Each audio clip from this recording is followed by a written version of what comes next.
नमस्कार दोस्तों, ये video editorial compilation for mains का पार्ट है। आप प्लेलिस्ट में जाके एडिटोरियल की वीडियोस पेपर वाइज और टॉपिक वाइज देख सकते हो। और अगर आप दिसंबर 2019 के बाद की वीडियोस को देखना चाहते हो तो वीडियो के नीचे मौजूद ज्वाइन बटन की सहायता से आप मेंबरशिप को ज्वाइन कर सकते हो। चलिए डिस्कशन स्टार्ट करते हैं। आप जीएस पेपर 1 के इस टॉपिक से आर्टिकल को रिलेट कर सकते हो। देखो, हमारे समाज का इतिहास रहा है पास्ट में जाति के नाम पर, धर्म के नाम पर, एथनिसिटी के नाम पर, कलर के नाम पर, सेक्स के नाम पर या फिर किसी दूसरी आइडेंटिटी के आधार पर कुछ लोगों के साथ डिस्क्रिमिनेशन यानी भेदभाव होता रहा है। जब देश आज़ाद हुआ 1947 में संविधान बना। संविधान में आर्टिकल 15 में यह प्रोविजन किया गया, किसी भी पर्सन के साथ धर्म के नाम पर, रेस के नाम पर, कास्ट के नाम पर, सेक्स के नाम पर, प्लेस ऑफ बर्थ के नाम पर किसी प्रकार का कोई डिस्क्रिमिनेशन यानी भेदभाव नहीं हो सकता।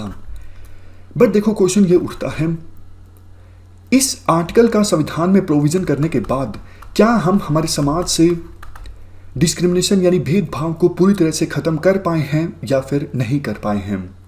इसका आंसर है नो। देखो, डिस्क्रिमिनेशन पहले के अपेक्षाकृत काफी ज्यादा कम हुआ है। अगर हम कंपेयर करें आज़ादी से पहले की सिचुएशन को और आज़ादी के बाद की सिचुएशन को यानी अभी की सिचुएशन को, तो काफ़ी डिफरेंस आया है। लेकिन यह कहना सही नहीं होगा कि डिस्क्रिमिनेशन अब पूरी तरह से ख़त्म हो गया है।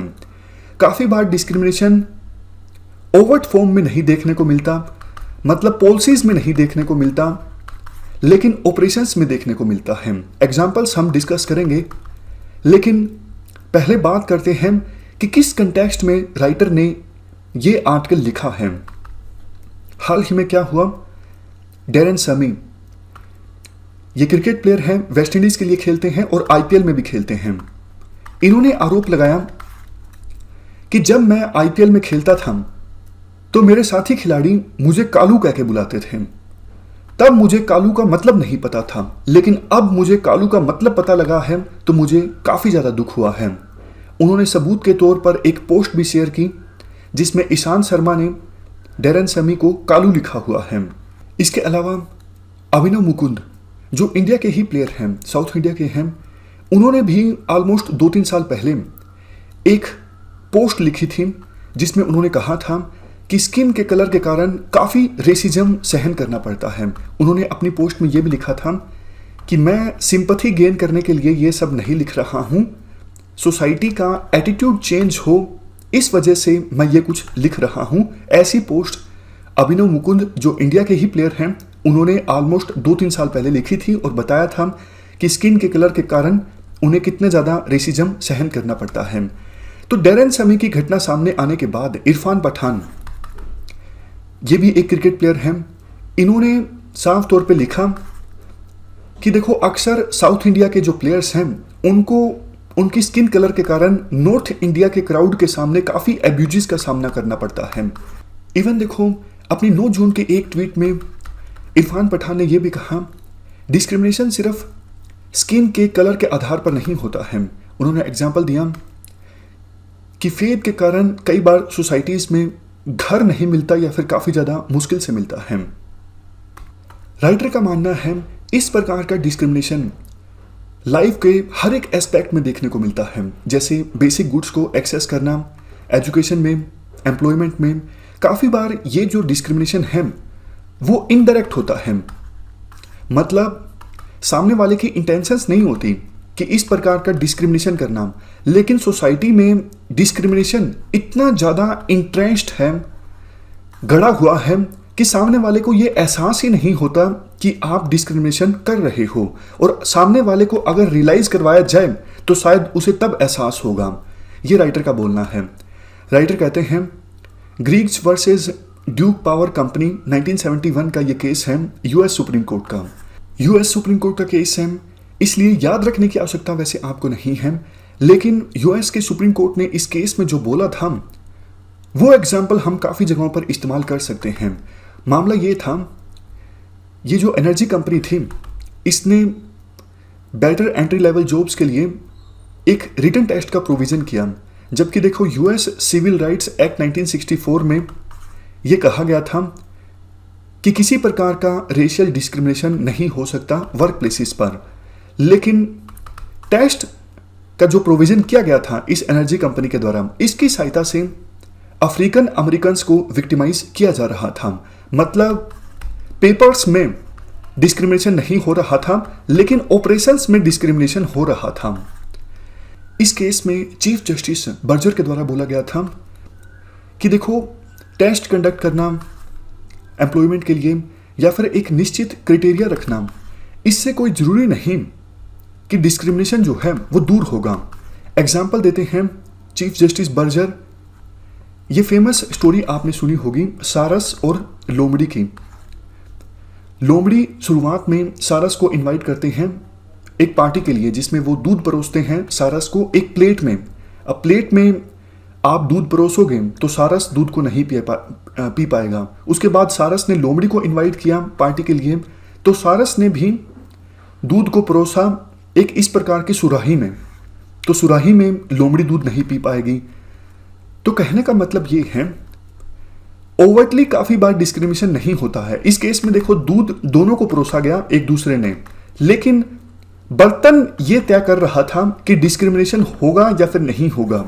उसी प्रकार से अगर आप ये सुनिश्चित करना चाहते हो कि किसी के साथ भी डिस्क्रिमिनेशन ना हो, तो आपको बर्तन का चुनाव सही ढंग से करना होगा, तभी आप ये सुनिश्चित कर सकते हो। इसके बाद राइटर के द्वारा कहा जाता है, बहुत बार देखो आर्टिकल 15 के सामने आर्टिकल 19 आ जाता है। कैसे? आर्टिकल 15 तो आपको पता है, धर्म के नाम पर और कुछ दूसरी आइडेंटिटीज के नाम पर किसी के साथ भी डिस्क्रिमिनेशन और भेदभाव नहीं हो सकता। आर्टिकल 19 में देखो काफी सारे राइट्स हैं, और उन्हीं में से एक है राइट टू एसोसिएट। मतलब आप अपनी मर्जी के साथ किसी के साथ एसोसिएट हो सकते हो। तो मान लीजिए ये कोई सोसाइटी है, इस सोसाइटी में कोई पर्सन घर लेने के लिए जाता है, लेकिन सोसाइटी वाले मना कर देते हैं, हम आपको घर नहीं दे सकते क्योंकि आपका धर्म कुछ स्पेसिफिक है, हम सिर्फ इसी धर्म के लोगों को इस सोसाइटी में रहने के लिए घर देते हैं। तो वैसे तो देखो ये साफ तौर पे आर्टिकल 15 का उल्लंघन है, लेकिन सोसाइटी वालों को कहना है हमारे पास आर्टिकल 19 है, हम अपनी मर्जी के साथ किसी के साथ भी एसोसिएट हो सकते हैं, हम हमारी सोसाइटी में सिर्फ इस धर्म के लोगों के साथ रहना चाहते हैं, इसलिए ये हमारा आर्टिकल 19 है, उसी के आधार पर हम आपको मना कर रहे हैं, हम आपको घर नहीं देंगे।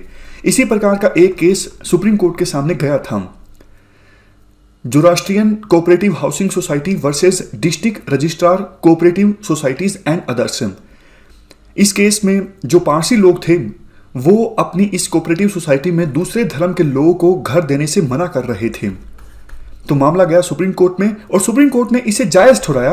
आर्टिकल 19 के आधार पर सुप्रीम कोर्ट ने माना कि हाउसिंग सोसाइटी वालों के पास में राइट टू एसोसिएट है, वो अपनी मर्जी के लोगों के साथ रह सकते हैं। लेकिन देखो सुप्रीम कोर्ट की ये जजमेंट सही नहीं थी, ऐसा राइटर का मानना है, क्योंकि आर्टिकल 15 में ये साफ तौर पर लिखा हुआ है, यहां पर देखो आप, access to shops, public restaurants, hotels, places of public entertainment. मतलब इनमें से किसी भी जगह पर religion, race, caste, sex, place of birth के नाम पर एक्सेस को डिनाई नहीं किया जा सकता। ये शॉप वर्ड जो है ये अपने आप में एक बहुत बड़ा वर्ड है। राइटर के अनुसार शॉप का मतलब होता है कोई भी इकोनॉमिक एक्टिविटी, तो घर परचेज करना ये भी एक इकोनॉमिक एक्टिविटी है।